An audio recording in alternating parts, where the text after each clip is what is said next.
30-second intro. Start from Safiyyah, this way. If your mic is on, we can be ready to go. But just, what are you doing now? And one interesting thing about you that most people might not know about. Okay, great. So my name is Safiyyah Saafir. I know I had a chance to meet with some of you lovely people already.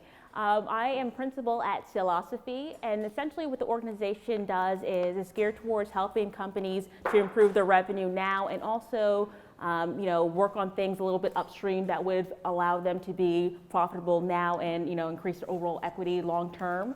And this is done through a series of different coachings and trainings. As far as something interesting that a lot of people wouldn't expect is I do improv. And this surprised even some of the people that I was doing improv with. We were out a couple of weeks ago, and there was an opportunity to just kind of very randomly get up on stage. And I remember someone saying to me later on, it's like, I never knew you were the sort of person to jump up on stage, start dancing, and then invite random strangers up there with you. So now you know I am that kind of person. Thank you. Can you guys hear me? Yeah. Okay, great. Hi, everybody. I'm Kristin Chevis, and yesterday when I spoke with Mark, I requested this microphone, but I think maybe Safiyyah should have had it since she's the one that's a performer and does improv, but because there was only two lavalier microphones. Anyways, I work for a company called Conversocial. I've been in technology my whole career, which is over 25 years, and what I'm doing now today is I lead our global sales and services organization, which is basically includes professional services, customer success, and support. And Conversocial is a SaaS platform. We help big companies like Google and Hertz and Sprint and some local New York companies like ClassPass and Equinox provide social customer care. So if you ever have a problem when you're traveling and renting a car with Hertz and you tweet, someone in a call center is likely using our software and taking care of your problem. So that's what I do. And one interesting thing about me that you might not know is that, and this isn't that interesting, but I'm the only woman and the only American that sits on our executive team at Conversocial. So.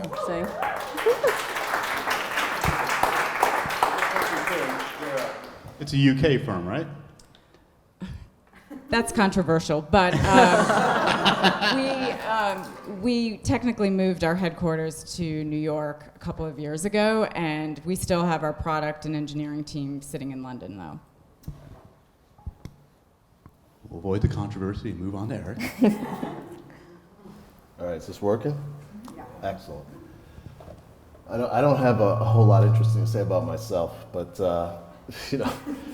I run sales for a managed service division of Markit. Markit is a firm that provides financial solutions and software and processing services for Wall Street, for financial service firms globally. We have 17 offices around the world, 4,000 employees, and I lead the managed service division around that globally for Markit. I've been there for 10 years. They acquired a company that I was at, a small firm 10 years ago called Communicator.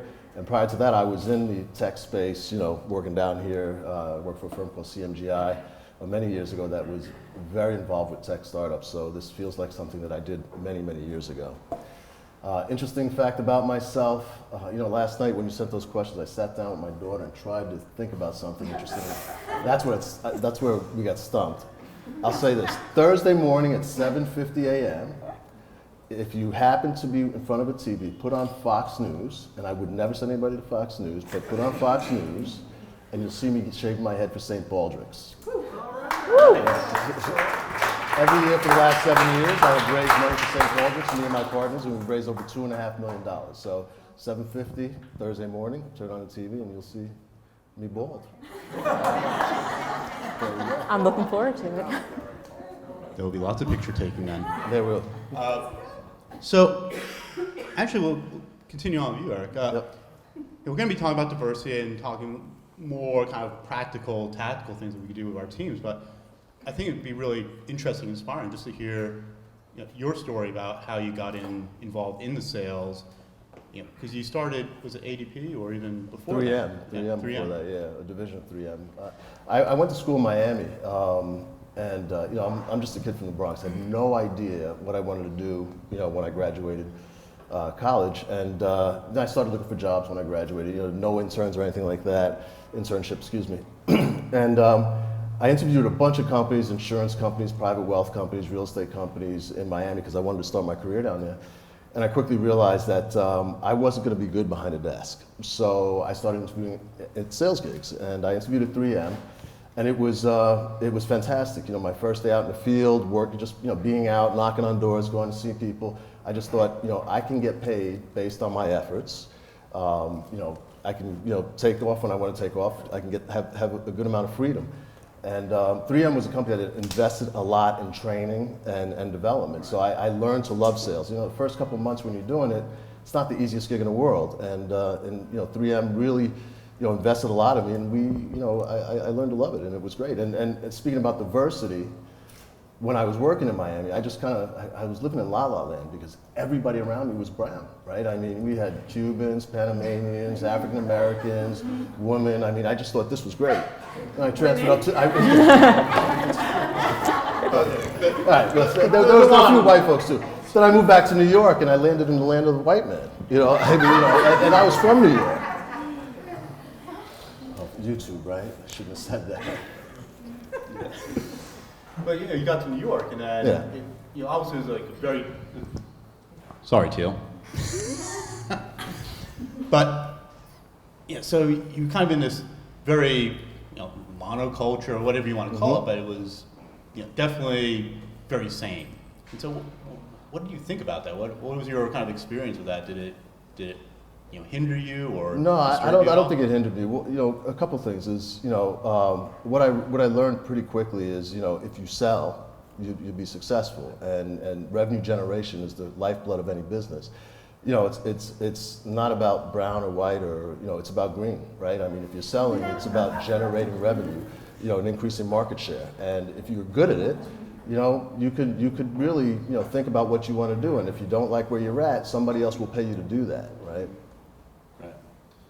So, Kristin, you have a big, huge role. You're overseeing a large part of the company, both the selling part as well as the servicing part. But it took a while for you to get to that level. And you had a lot of really interesting kind of career swings. Can you maybe just kind of go into like how you actually got into sales in the beginning and kind of a little bit of your run up till now? Sure. So I'm pretty old, but it could take a while. I'll try and just hit the highlights. Okay. And I'll start with saying, and I always tell a lot of my millennials on my team that I got my first job out of college by answering a want ad in the newspaper.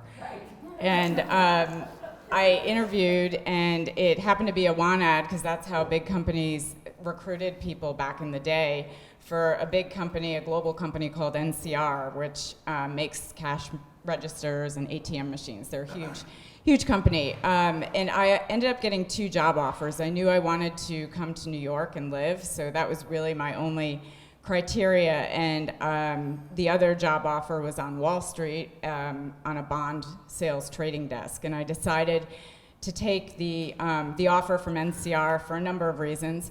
And similar to what Eric said about 3M, NCR had a very robust sales training program. So it was like going to college and getting paid for it for another year. They recruited 13 classes of 30 kids right out of college, and it was super fun. They taught you everything from a week class on operating systems to a week class on presentation skills to a week's class on etiquette, what to do when you go out to dinner. So companies today don't really invest like that anymore, but that's how I got started. And it ended up being a really lucky choice for me because technology, as we know, started to kind of bloom in the mid-90s. And I sort of lucked out and kind of hit the wave and moved. My next move, I went to Sun Microsystems during the dot-com and when the internet was exploding, and got to work with a lot of the really big media companies here in New York as they were basically putting all their entertainment online. So I'm not proud to say that I put Fox News on the internet, but I did sell the hardware back in the day that launched their website. So Powers the truth behind the news. yeah. Yeah, and I spent about 4 years there, and I loved it. And then I went to my first startup company in '99, which is now owned by Hewlett Packard, and it was a video search company that was a little ahead of its time. We'd like to say back then, video search was a $0 billion business. But we did a lot of great things, and during the Gulf War, CNN was one of our customers, and they won a technical Emmy, and I got to go with them. It was here in New York, and we got to go to the ceremony, and that was kind of cool. And then I think the most important thing, and I'll cut it off, like I said, I'm kind of a long sorted background, but probably the biggest impact in my career was when I went to Google in 2004. So I joined right before the IPO and took a role that was sort of a special assignment to start. I was the first person hired in my division in New York, but they asked me to open up our business in Europe. So I got to go do something I'd never done before, which was sell into Europe. So I did a lot of research and just pretty much hit the phones hard. And it was very rewarding. I was recognized the year after with what they call the Luminary Award. They give the top 2% of the company. They give it by division, and I wasn't expecting it, but it was just sort of a great opportunity there. And then since then, I've been at 2 social enterprise startup companies. My current one I talked about before, and the other one is very successful. It's called Hearsay Social, and that was a company where I joined as the 13th employee and worked really closely with Clara Shai, who is the CEO and founder. And she's the only woman I've ever had as a boss, but she's amazing. I don't know if you know much about her, but that was a tremendous opportunity for about 3.5 years. So. Cool. Safiyyah, tell us a little about kind of your entry into sales, and you talked a little bit about this idea of sales training, how the big companies would invest a lot of time. You're kind of moving into a little bit of that direction now, but how did you get your start? How did you get your sales chops? Okay, so I started my sales career at the bottom. No, when I started sales, I was not great at it. I started sales in between college and high school, and like I said before, I was the sort of person who presented well, and people enjoyed my personality, but I didn't really have the sales chops right away. But I went from kind of being one of the lower performing reps to being one of the top reps. And although it was uncomfortable at the time, I'm really glad that I actually had that sort of trajectory, because in terms of what I'm doing now, you mentioned the sales training and sort of coaching, because I had to learn it very consciously, I'm able to communicate to people not only what they can be doing, but also some pitfalls to be avoiding, which I don't know if I would have been able to explain had it come very naturally to me. Like if you think about, everyone here knows how to blink, but could anyone really teach someone else how to blink if it just comes so naturally? But fast forward a couple of years, I was involved in my first sales job after college, and one of the things that allowed me to do really well in my sales career and be consistently a top performer anywhere I've been is, one, being able to see the context and being able to capitalize on different trends. I'm also kind of a nerd, as I just said before, I named the company Saleosophy, for crying out loud. And just being able to kind of draw on that information and really put myself out there and experiment has been dramatically helped my career in terms of just being able to really execute on things and just being able to close more faster. And now, unofficially, while I was working my career as an individual performer and and bringing in deals, I was also contributing in terms of just connecting with other departments interdepartmentally and just kind of bringing new ideas to them. And that was something that was regularly recognized for, like, oh, she brings in these great ideas, and kind of and it was really beautiful and very satisfying to me to see how the organization was as a whole, as it was doing different things and putting in some of these initiatives that I had, kind of suggested to people and kind of brought together. And as my career progressed, I was also enlisted for the sales leadership to hold different sales workshops. And again, it was so lovely to me just to kind of come in and you talk to people and kind of work through certain issues, and they come back and like, oh my God, I made such a big difference, and it was very fulfilling for me. So eventually, I came in and I started my own organization, Saleosophy, where again there's different components of both the training and coaching in terms of what's going on, in terms of strategy, in terms of where you want to best direct your attention. I think I was saying to someone a little bit earlier, I mean, it's one thing to get the revenue, to get the money in place, but what do you do with it after the fact? And that's what I'm seeing with a lot of organizations who are investing more so in their sales training, investing in their sales team. Both in terms of these newer organizations and also organizations who've been around for a while and they realize that maybe they need to do a little bit of restarting up. Cool. So I'll turn my mic back on, but we're going to talk about I think the practical side of diversity for sales organizations, but usually it's good to just get some definitions out of the way first. So anyone want to just chime in with kind of your thoughts on what diversity really means for a workforce, for a team? I guess I'll continue on a little bit. Go for it. Go. I jump in, guys. This is what I do. So yeah. So I put a post out about this last week.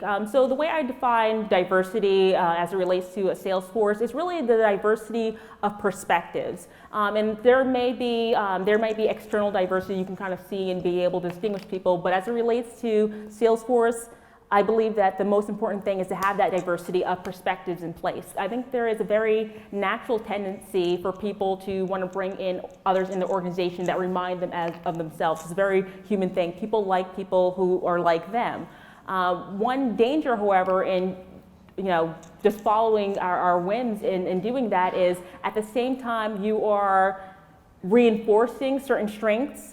If you're not getting that diversity of perspectives, you're also amplifying any weaknesses you have. Any blind spots are going to be left in the dark. And as your sales force is growing, as the market is evolving, if you don't have the right mix of individuals, then it's going to be kind of one-sided. There's a really good quote out there: if two people in business are always agree, then one of them is unnecessary.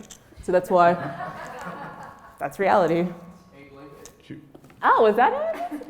Nice citation. I like it. So, Eric, you were mentioning, because we chatted a while back ago, and you had kind of an interesting perspective just from being at Markit for a while and looking at the teams as you're hiring sales reps. And what was some of your perspective around diversity? Well, first, to define it, it's, in my opinion, racial, sexual orientation, gender, and age, right? So just very simply, I also, myself, look at income diversity, background, right? Where does a person come from? And that that gets you perspective, for all that. And when you think about what you have to do to encourage or bring in diversity, it's a difficult thing, especially when you're working in the tech world where a lot of salespeople are white males, right? It's kind of what they do in the NFL. You've got to think about the Rooney Rule, right? You have to get more candidates in the pool. You've got to encourage from within, take people who don't necessarily understand sales, educate them about sales, and help them move through that process. Kristin, did you have some kind of some of your experience as well, just at Conversocial, but also previously? Yeah, I mean, I guess just to maybe add on anecdotally, I just got back today from South by Southwest, and I went timely to a panel called The Power of Perception. It was about women in technology, and I'm going to steal from one of the panelists. She talked about the example. She said, you have to put it in male terms or else they won't understand, but if you owned a baseball team and you were hiring to recruit for the team, you had 9 open positions, and you hired all catchers, you would have the biggest losing team. So I guess to answer your question, diversity is not hiring a team of all catchers. So, Like it. That was really good. No, got a couple of good zingers here after doing my recap for the evening. But I mean, practically speaking, talking about things like the Rooney Rule or stuff, we can tend to get into a place where we're talking about quotas, but that's not what we're really talking about. It's really trying to broaden your view. Like, for example, I mean, a large reason why I started this particular session was a lot of startups in particular were looking very similar, and so the idea is just to try to broaden the view of who's out there, who's available. So, what are some of the things that you've been thinking about, just in terms of getting people to think about beyond this smaller universe of people that you know, and broadening your network, so you can have a more diverse workforce, so you can have other people on your team, those different perspectives. So, I can try and take it. sure. I packed in a lot, sorry. Not sure I got it.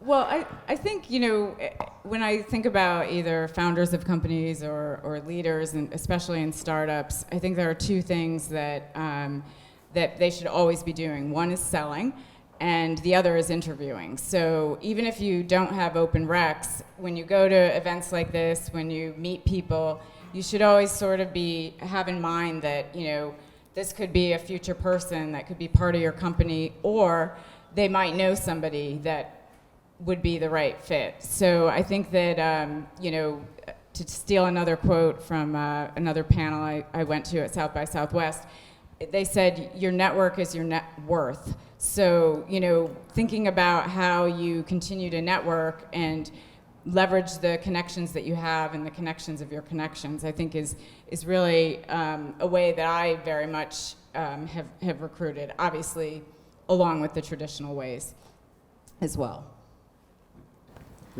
So when you talk about implementing the Rooney Rule, though, Yep. what did that practically mean? Well, yeah, it just means widening the candidate pool, right? I mean, and actually going out and seeking, because the traditional way of recruiting for me doesn't work, because you will just get the same people coming through the door all the time. So as Kristin said, I have to go out and look for people in different areas, whether it's in our company or external to our company, that fit a profile that I want to add to my team, so that I have some diversity on my team. So you really have to step out of the box, and I'm always looking for the best available person, right? Because at the end of the day, I'm measured on a number or a series of metrics, primarily a number. So I'm looking for somebody that can sell.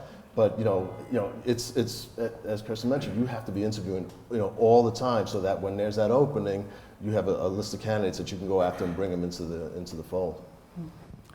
And just to kind of take another perspective on, because I know for myself, when I was coming up, I wasn't aware of the certain opportunities in the B2B sales world. I think if you want to have more diversity within an organization, you need to make sure, one, that you're bringing more candidates and even bringing them in on the ground level.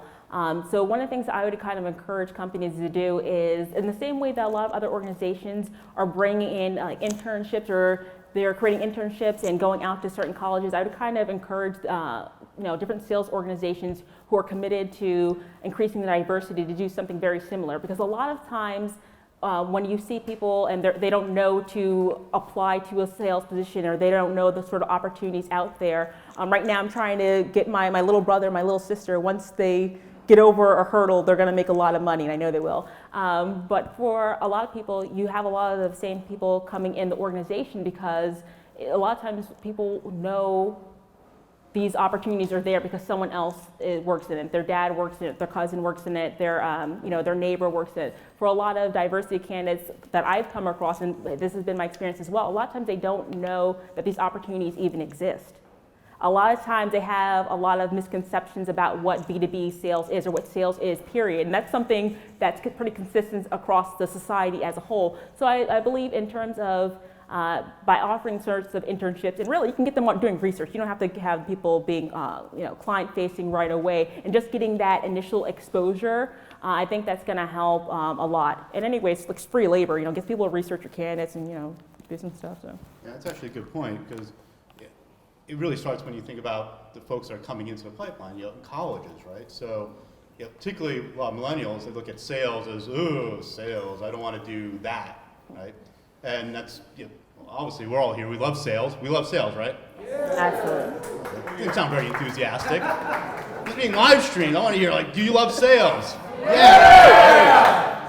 So, but there's this big perception, millennials, they don't even want to have sales in their title. I don't know if you've experienced this person. It's a different panel. Yeah, it's it could be a whole different panel, trying to hire millennials. But to your point, a lot of folks don't know about this. So, are there different ways, maybe strategy? You think about different colleges or different pools of candidates to maybe pull from to say, hey, there's this great opportunity to do B2B sales. Have you tried any tactics along those lines? Well, we do a lot of what is mentioned. We go to colleges now. Markit is a firm. We try to go to colleges that are. We don't go to the Ivy League schools to recruit, But right? So we take a step point. down. We'll go to Hunter College, to NYU, because we don't want to compete with Goldman Sachs or J.P. Morgan to get people that work, to work. So we'll go to Rutgers, and we pick schools that we know that we will hire from, and we stay at those schools because they if we hire their kids, they'll keep giving us kids, and then we'll tell them we're looking for this level, these profiles of juniors coming into the pipeline. We want a diverse pool of kids, and we want the kids that are hungry, And specifically for me, that I'm always recruiting sales. I will tell people I want kids that think they might want to be in sales or be engaged in some sales, and we have no shortage of candidates coming through that think they might want to be in sales, and they don't even understand what it is, right? When I graduated, I had no idea, but we quickly educate them, and we put them through an internship program, and our hire rate is, through the flow-through rate is almost 90% of the kids that are coming through. For sales internships, it's above that. And any other thoughts? Just kind of tactics or ideas just around trying to hire or find those kind of unique pools of candidates? Or at least convincing millennials that you should be in sales, which may be our next topic. It seems to be coming up a lot more. But the other thing I kind of noticed, and there's a lot of conversation about it, is just the job posts themselves and how you actually brand your job and your positions. And there seems to be this dichotomy of, well, that's what sales is, but because these job descriptions are, have a certain very male-centric, very aggressive approach, it seems to maybe take away from more women getting involved or maybe applying to some of those jobs. I mean, have you seen a lot of that, or are you trying to change some of that just in terms of the jobs and how you're advertising? No, something that you mentioned about the job description being very male-centric, that is something that I remember seeing when I was looking for positions myself. And one of the things that I remember, and I don't know if your organization does this or doesn't, but something that was a very common request was someone who had studied business. Now, business itself is another male-dominated field. And a lot of females who are in college, if you're looking for females, or if you're looking for a lot of minorities, a lot of times they're studying history, or they're studying English. So even some of those things like that, it's not directly discouraging people, but it's kind of telling them, well, that they're not exactly what you're looking for. And a study that was done had actually revealed that women more so than men, if they don't think they meet a job description to a T, they're not going to apply at all. Where guys are more likely to say, well, I've got most of it, let's just throw my hat in the ring. That is so true, that women want to feel that they meet every criteria, and then say 50%, I'm going to apply. Yeah, exactly. So I think that if even within the job description, it's more focusing on, like you said before, someone who's driven, someone who's going to present well, those sorts of things, rather than a straight looking at, well, I want this particular, subject of study. Because really, how many colleges actually have sales as a major? No one majors in sales. It's all about really that person and what they're willing to do to get to the next level. So I think, if there's more emphasis on that, then we'd also get more diversity in candidates. And I think a liberal arts degree is actually a huge asset to sales, because if you can't write and communicate, that's like a big demerit in sales. So I actually love candidates that come from a liberal arts background. I would agree with that. In fact, I honestly don't care what the background is. I just care about completion, right? What I care about is somebody that's driven, that can communicate, and can write. Because you're coming out of college, especially with junior folks, they don't know anything anyway, right? We're going to train them, right? So it literally does not matter. It depends on how good is the interview. Can they articulate a thought or an idea? Can they respond to some questions? Can they survive a battery of interviews? With good cheer and humor, right? And get through it. I stopped looking at majors and areas of emphasis and GPAs. Many years ago, because it was zero determination of success. Zero determination of success for the folks that I recruited. So I'm curious, and I want to open up to other people as well. How does your HR organization or the hiring manager actually filter through resumes if they're going based upon the person's character? Because you can't really put that in a resume so much. Well, yeah, it's got to start someplace, right? Yeah. I mean, so what I do is if I'm going to recruit a bunch, I just give them to me, let me look at them, right? Because oftentimes, a lot, and again, I'm just talking about juniors coming out of college. It's almost, when you see some of these resumes of kids coming out of school, they're more polished than I was 10 years out of school. And that doesn't tell me anything. I'm just as apt to see the kid that worked on a golf course carrying a bag, doing two a day, or working a bar, because I know that that kid's working for something, versus somebody that went to build houses in Costa Rica because his parents could write a check for him to go build a house in Costa Rica, right? So what I'm looking for is somebody that is driven, right? And again, our HR people understand what I'm looking for. They just give me the lot, and I'll surface through those. Okay. Well, Kristin, what are the things that you look for? So liberal arts is good, but are the kind of other characteristics that you look for? I mean, we just actually went through a process of defining sort of the criteria so that we would have some consistency across the different teams that are part of my organization, and as we continue to scale. But I mean, obviously, there's obvious relevant work experience. It's just sort of one of them. For the business that I'm in, we look for people that have a bit of a passion for social media, and this is always something controversial that I say. I won't look at a resume with less than 500 LinkedIn connections. So if anything, comes to me for a sales role, and this would be obviously not a kid out of college, but somebody that is going to be an enterprise sales rep, that will get eliminated immediately. So if your social brand is not up to date or professional looking, that is a huge ding. Then I look for performance driven. So somebody who's had some career progression, shown some leadership, even if they haven't managed or whatnot, has shown promotion. And then the final thing is culture fit. And that's where, other folks in the organization will have a say, and we never hire anybody that, doesn't get 100% on that one. So, Just out of curiosity, how many interviews do your organizations do typically before you say you give the thumbs up on a candidate? Well, if it's an internship, it goes through probably 4 or 5. I mean, for a more senior role, it goes through, it could be as much as 10 or so. It depends on the level of the role. Kristin? it usually goes through about 5.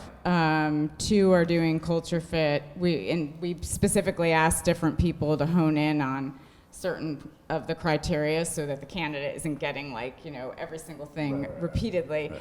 And then we make everybody do a final presentation. So depending on if you're a BDR, you probably are going to have to do a mock sales call. If you're a salesperson, you're going to put together a territory plan, and then you're going to pick an account and show us how you'd pitch to it. If you're a systems engineer, you're going to demonstrate your favorite mobile app, and maybe also demonstrate your current company, what you would show through that. So that's usually the process. about your experiences just on, because you've had several jobs, right? Yeah. And just as a sales rep on the ground, what was kind of your experience just being the candidate going through some of that process? So I've never had a 10 interview role. That's pretty intense. Everyone who's going through that is definitely committed. So I would say that a lot of the things that I've heard is fairly consistent with my experience. They want to know what you've done, your background, doing demonstrations. I've gone through different scenario-based interviews where it's like, oh, you're at a convention of some sort, you're talking to a prospect, like how would you interact with them, and doing different role playing. There has been some cultural fit interviews as well. I don't know if I should share with you what we discussed before. Sure, go for it. All right, so there's been, most of my experience going through these processes has been very positive, but given the subject matter, I think it's relevant to mention one that was not as fun. So in one particular position, there was a pretty intense interview process. You take different IQ tests, you're doing presentation, you have multiple people interviewing you for cultural fit. And I remember for the final presentation was actually done in person. A lot of this was done remotely. And you put in, I presented one of their solutions based off of some research, was very well received. The hiring manager that I would be reporting to was not available to be present that time, but all the feedback was very glowing from the other people who I did meet with, which included, their internal sales trainer, other sales manager, and even the chief sales officer. And based off of the interview, I was offered the position. After the fact, I ended up meeting my sales manager when I was, had come on board and I was being trained. And shortly after this period, he told me had he met with me, he would not have hired me. So I don't know I'll leave it to you to decide what it was when he met with me that made him decide that I wasn't a fit from the organization, but there was, the process had gone through really well, and I would go on to become the top rep on that team. But it just goes to show you that, not everyone's about the bottom line. So that's been my experience. Interesting story. Yeah, I want to move to another side of the topic, which is women in sales, because I was looking at some statistics, and generally, depending on what source, it averaged out to about 25% of the B2B work or B2B sales workforce is female. So heavily male dominated. And then there's another blog post, or a series of blog posts I was reading that said that women were actually better or had better performances than men in sales. So different studies. It could be true or not true, and I don't necessarily think it's necessarily male or female. But I want to highlight: are there differences between the way men sell versus the way women sell? Have you noticed any differences? What might those be? Happy to start. I think, and I don't like to ever generalize, so, this is maybe just through some examples. I think in general, women tend to over-prepare, and they put a lot more thought into, if they're making a pitch for an important meeting. That's kind of one thing I've noticed. They also don't make as many excuses. So, I had this one woman on my team at Google, and I remember she had to go and give the eulogy at her husband's best friend's funeral. And she came to me and said, I'm so sorry, I'm gonna be out of the office. I've got this funeral and I've got to give the eulogy in the morning, but I'll still make that meeting in the afternoon. And I looked at her and I said, you don't have to make the meeting in the afternoon, just please take the day. But then I had a guy who was just, sort of using the divorce that he was going through to make excuses for, well, I can't, I'm out, or he'd disappear, and it was just such a blatant contrast. But that might just be those individuals. I think, everybody has their own style, so it's kind of hard to generalize, but those are just some things that I've observed. All right, so and the 25% seems to be pretty consistent with what I've observed as far as females in sales. One thing I'll say is that whereas I would find that there are male salespeople who are some very type A, some kind of, not that this is a bad thing, but more of a beta sort of person, I've noticed that, and I can't even really imagine a female salesperson who wasn't a type A. One thing that I noticed pretty consistently across the board with virtually every female that I've worked with is that they were very, when you speak to them, very sweet and smiles, but when they put that phone down, they had fangs. So very strong business acumen, and like you were saying before, like no, they're not making excuses. They were virtually every female that I worked with was a consistent performer. I remember at one year we had something like a President's Club, which I think most people know what President's Club is, but for anyone who doesn't, it's the honor roll at work. And I believe there were 10 people on that particular year who had made President's Club, and all but one of them were female. And the sales team was majority male. So more so than what I've seen with some other people, is I've noticed that a lot of the females they work very collaboratively. And I've noticed that a lot of them, again, very sweet smiles, but at the end of the day, they're making sure they get what they need to get done. And a lot of guys I've noticed also, and this probably isn't everyone, but a lot of guys I've noticed is that when they're interacting with people, they try to close the sale more so on their own. I don't know if this is consistent with what you all have seen, but this is just very, very general trends that I've noticed. Do you want to dive in, Eric?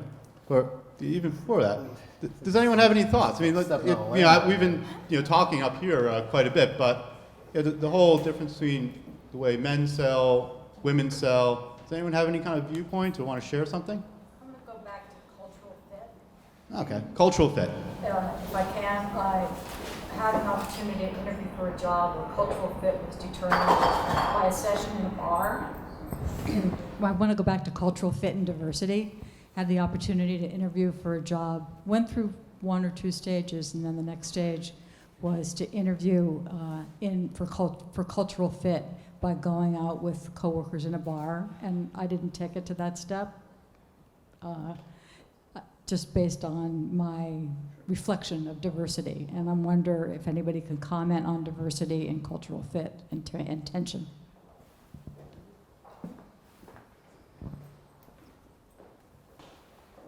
Anyone want to take, or maybe address the question of cultural fit? Because obviously there's some situations that may put people in uncomfortable situations. So things that kind of come to mind that you've experienced yourself? Well, I've had a very similar experience. I interviewed with a firm that wanted to make sure that I could drink with the customers, and the third incident was lunch, where with a couple of martinis and a couple of Heinekens.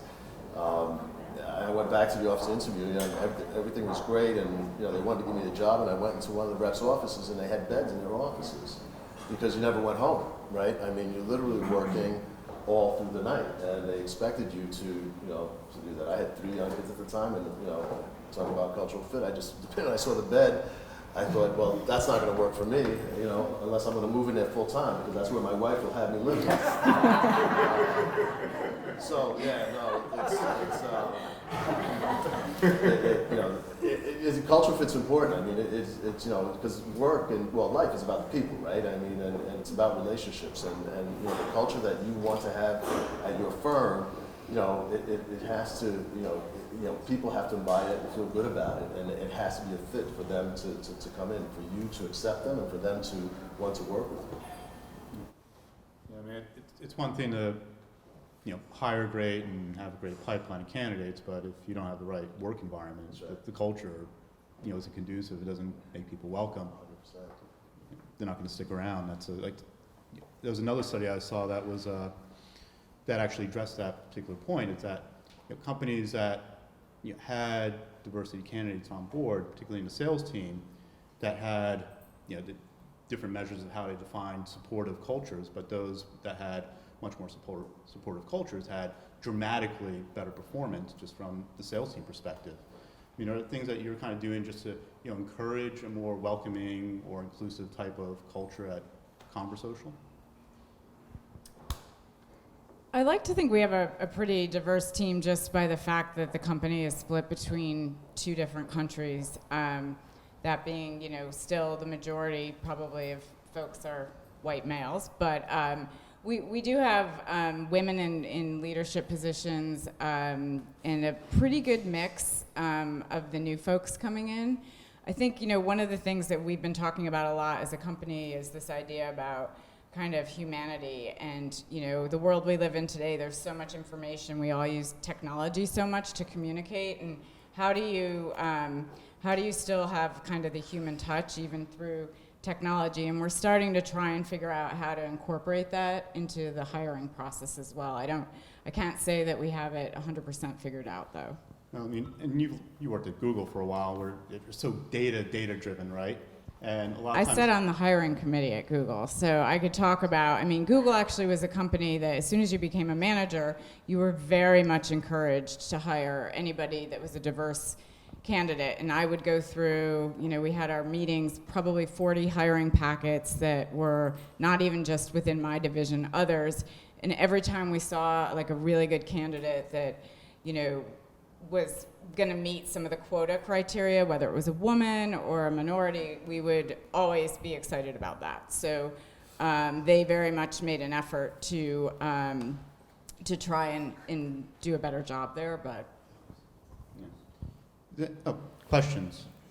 Sue, could you? I need a mic.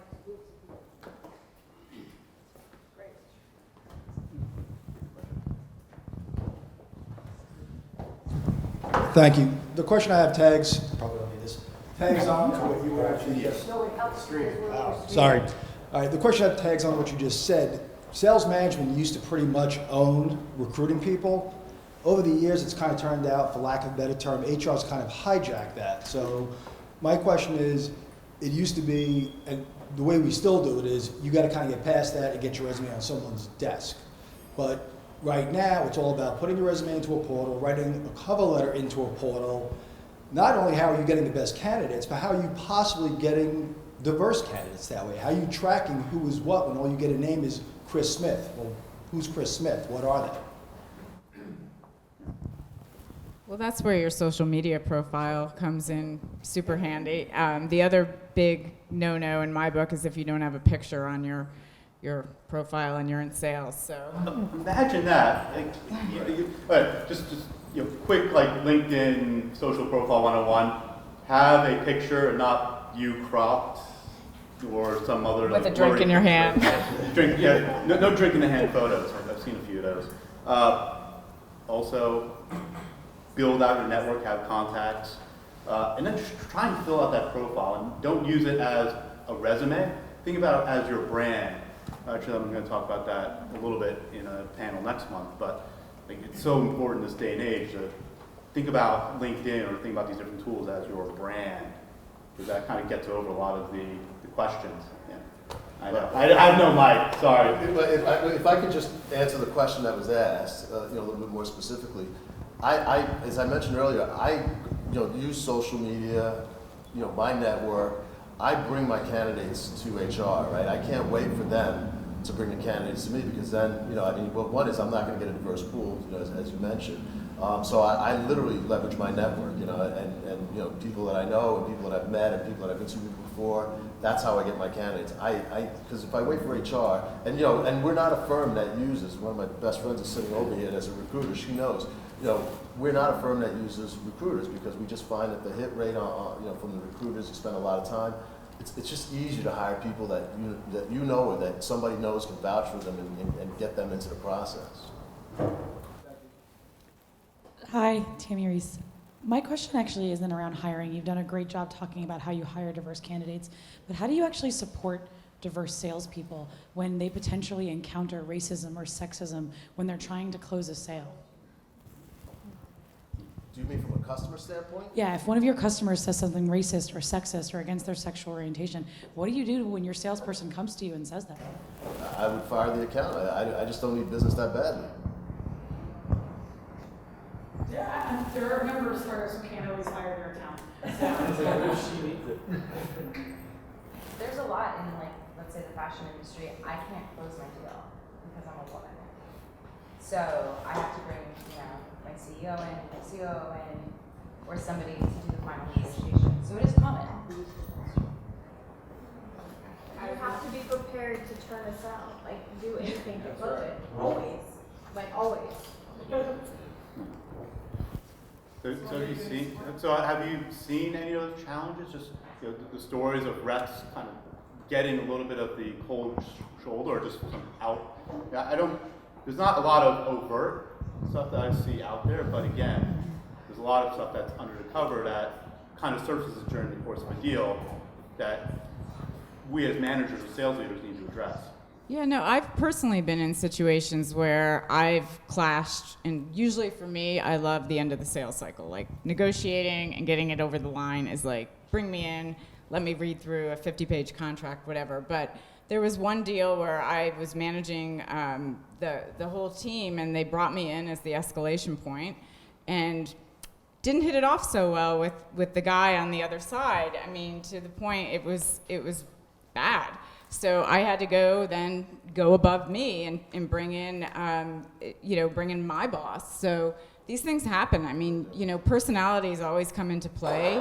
Sometimes you just get a difficult individual that somehow managed to keep their job, even though they're probably polarizing to their whole team that surrounds them, and you just have to kind of do what it takes to get the deal done, even if it means taking yourself out of the equation. Yeah, so there's two different questions there, right? I mean, so I have reps in Japan, right? And female reps in Japan, some males just won't do business with them. They just won't, right? So we have to have somebody step in, even if they don't know as much about the product or service that's being delivered, because the guy across the table won't do the business.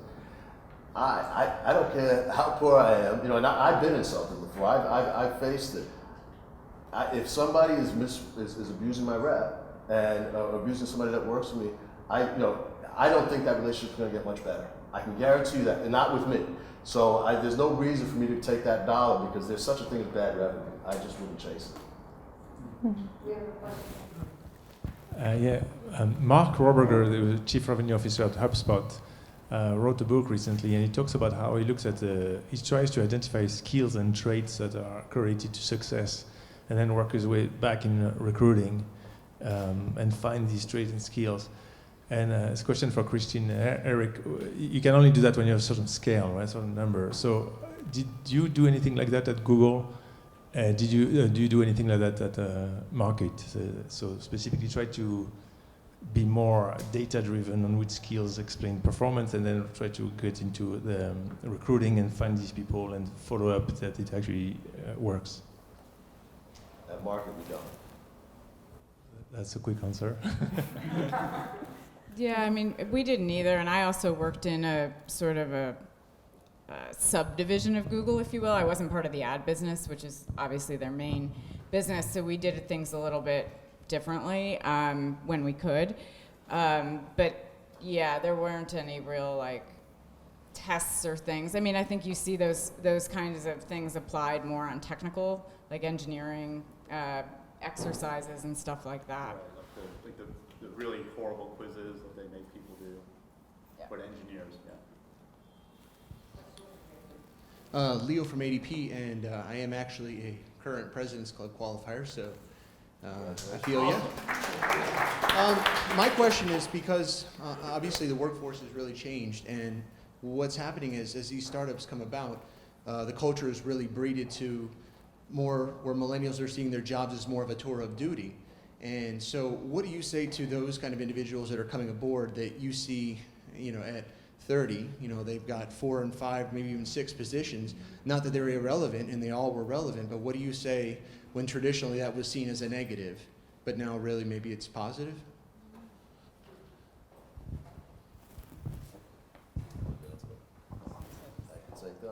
It's interesting. From as a sales guy, lifelong sales guy, been selling for 30 years.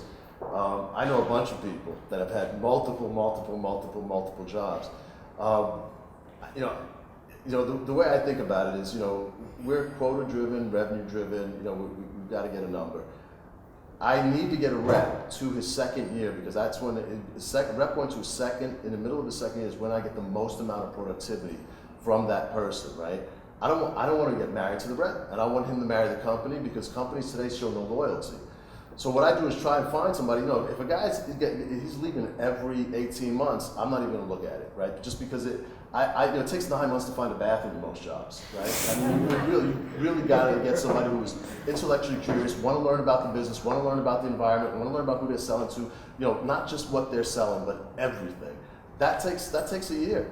And so I find that reps are starting to be productive in their 18 months, I mean really productive in their 18th month to their 3 year. After 3 years, if they're doing it, if I'm doing my job right, they're doing their job right, they leave, that's because they're going to get a great offer. But I won't take a chance on somebody that's an 18-month kind of guy because, I'm just going to invest too much time for a guy to leave. I mean, it's got to be a 3, 4, 5 year guy, at least in my opinion, for me to get any value out of it. You gotta go to a girl before.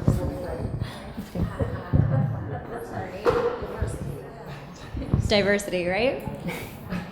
So I guess I just wanted to comment on what it's like to be a woman in sales and to the hiring aspect. For me, I feel as a woman in sales, when I go to an organization, I want to know that there's somebody who's a woman in sales who has come before me that has done well there, and I want to meet that person. That might be obvious to females in the room, but maybe not obvious to everyone. So I feel like it's worth mentioning. I work for a company now that there's 2 female leaders at the helm of our organization. I felt like that was an incredible opportunity for me to be able to see what real female leadership looks like from the founding of a company to building this sales organization, and the fact that if I could be one of the first people at a small company building out the sales organization, how powerful that could be for the females to come after me. So to the extent that that's helpful, I wanted to offer that. That's awesome. Please share the company. I work at the Muse. And who's your CEO?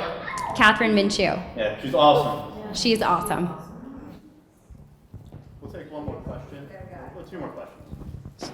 This goes back to the previous question on, I guess, millennial hiring and just the turnover and whatnot. Being a millennial myself, I'm on my 3rd job, 4 years out of school. My father's worked at the same law firm for 35 years.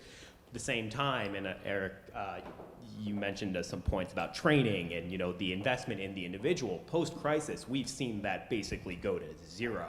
And so how do you compete that where you have a generation that are inclined to this kind of immediate need for material work, and then it's kind of like, oh, you'll get there in 2 years, but then you're not investing in the training as well. So it's like there's a herd going out because there is no investment. It's this vicious cycle. So how do we stem that so we can get a more productive workforce out of my generation? Because I'll be the first to admit that I'm scared to see where this country goes given some of the qualities of my compatriots, but that's another topic. But point being is, how do you connect to the millennial when you're not investing in them as much as you did, call it 15, 20 years ago? So a couple of thoughts I have. I've worked at startups. For me, as a sales guy, I got to show a guy how he can make money. Number one, right? How he could get some recognition and advance his career, right? I mean, there's a couple motivators behind being in sales. One is flexibility, one is freedom, and one is the ability to write your own check, right? I mean, and if you could show somebody that they're going to make money, they'll want to stick with you, right? Because people want to work with successful people. And listen, I understand, the attention span now isn't what it was before, which is fine. Right? You just got to find something else to keep that guy busy and occupied. But if you can keep him, give him motivation to stay, they'll want to stay. I mean, I don't buy that you can't, hire a millennial, right? And because I got a bunch of them on my team and get them motivated and get them working, and hopefully pay them a lot of money because the more money he makes, the more money I make, the more money the company makes, right? So if you line up his motivation and he knows he's going to get a big check in 3 months or 6 months or 9 months, and he's working that deal, and you're supporting him on working that deal, why is he going to leave? And if he's bored, you got the wrong guy to start with. So that's on me. Let's take one more question up here. Hello, everybody. My name is Joseph from Salesforce. Here's my question / dilemma. you know, as a country, we're becoming more and more diverse. I mean, New York City, it doesn't get more diverse than this. I remember when I graduated from college, I graduated from William Patterson with a degree in professional sales. And I got my first sales job at EMC Corporation, a company that I love. But one thing is that when I say diversity was at an all-time low, I mean, I've seen no one like me. And I'm asking myself, is the gap that huge? My college was extremely diverse. So you kind of work through, you know, your corporate life, and not only do you not see partners or people on your same level like you, what's even more rare is when you're seeing minorities, African Americans in particular, at a leadership level. So from an aspiration standpoint, not that you can't aspire to anybody else, but it's good to see someone who has gone through something similar to you at an upper level. I guess my question to you is, you know, why the gap, right? If a country is becoming more diverse, colleges are becoming more diverse, everything's becoming more diverse. Where's everybody going? Where's everybody going, right?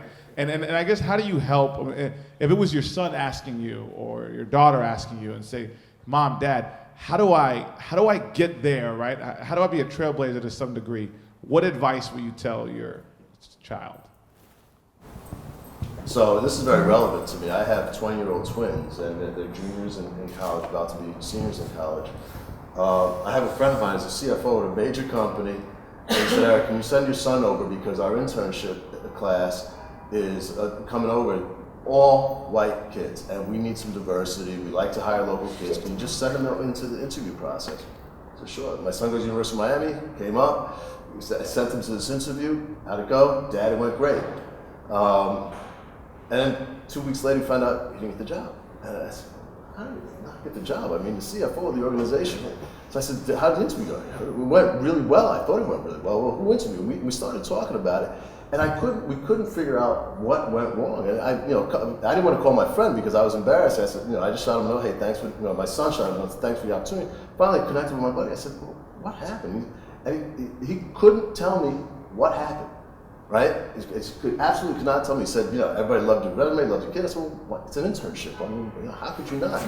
We could only get down to one thing. And this was, I'm having a heart-to-heart with my buddy because he called me up asking me to send my son in. Right? So, I don't know what to tell him. I just said, what he's got to do is, it's not fair, work harder, find a mentor, and, make sure you get into some place where you think there's opportunity, where there's a good culture fit that are going to accept you for you. I mean, because you said, when you walk into a room, when you worked at EMC, I partnered with EMC, I partnered with Sun. I was frequently the only person of color there. In fact, there might be 10 white guys and a woman and myself there. That's it's not an uncommon situation. And in tech sales and high tech sales, we just have to promote each other. Give somebody an opportunity and make sure that we can clear a path for them. Can I just tell my diversity story that I shared with you because it's a great way to end. Wasn't me, but a very good friend of mine was graduating from Yale. He's a Vietnamese boat person. Graduated summa cum laude, of course on full scholarship, on the wrestling team. Wasn't getting any callbacks. So he goes to his wrestling buddies and he said, I'm not getting any callbacks. You're all getting callbacks. What am I doing wrong? Buddies say, well, what joke are you telling when you go in the interview? He looks at him and goes, a joke? They go, yeah, you gotta tell a joke. You gotta make the recruiter feel comfortable. Okay, they practice some jokes. Next person that interviewed him is Credit Suisse. Tells a couple jokes, gets a callback, gets a job. Okay, the person who ran the program comes up to him and says, where are your jokes, Min? I don't hear any more jokes. He goes, I learned some jokes because my buddies on the wrestling team said that's what you wanted to hear. The guy freaked out. He said, oh my God, Min, I'm putting you in charge of recruiting next year. I completely blew it. He said, you're right. I was only bringing people in who look and act like me. And shit, you're the best person that we brought in, and you don't look and act like me at all. I rest my case.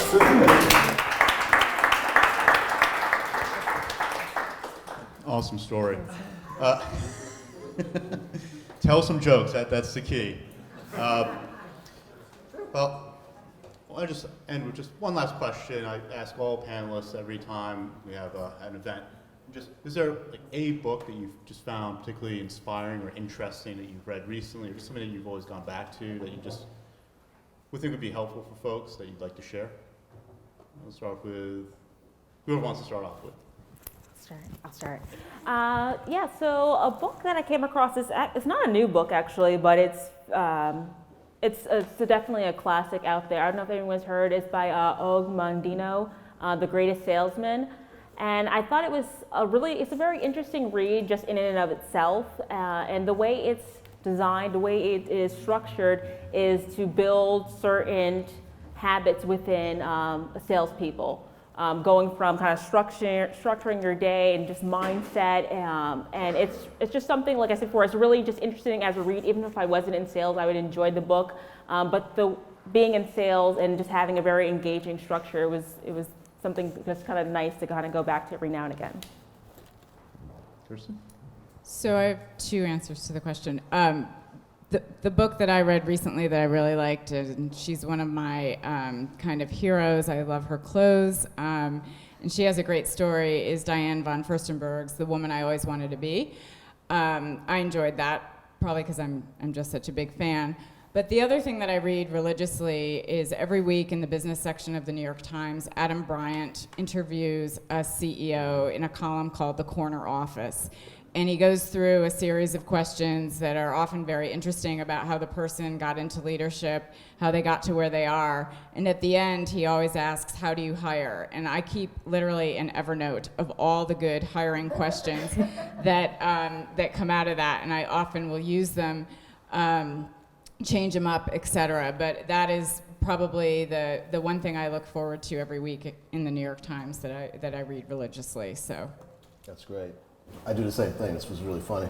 That Og Mandino book is one that I always go back to, and the other book that I read that I direct people to is Colin Powell's autobiography. And there's a lot of good life lessons in there. And one of the things that he says in the book is, I think he's got 10 rules. I think it's his second rule is, enthusiasm is a force multiplier. And I believe that in sales, it's a really, really difficult job, right? You get told no all day, people turn you down. And you have to be, and if you're motivating a sales team of people, enthusiasm is a critical component to really kind of, keep morale up and get people moving in the right direction and to achieve your goals. And the book is a great book to read. And when are you getting your head shaved again? Just as a reminder. Thursday. Forget. Thursday morning at 7:50 a.m. Fox and Friends. Actually hurt me to say it. It's the cable Fox and Friends. I don't know. I'm not a big Fox watcher, but the Fox and Friends morning show, and St. Baldrick's. So if you go to stbaldricks.org and put in my name, give $1. It's for kids' cancer research. Let's give a round of applause for awesome.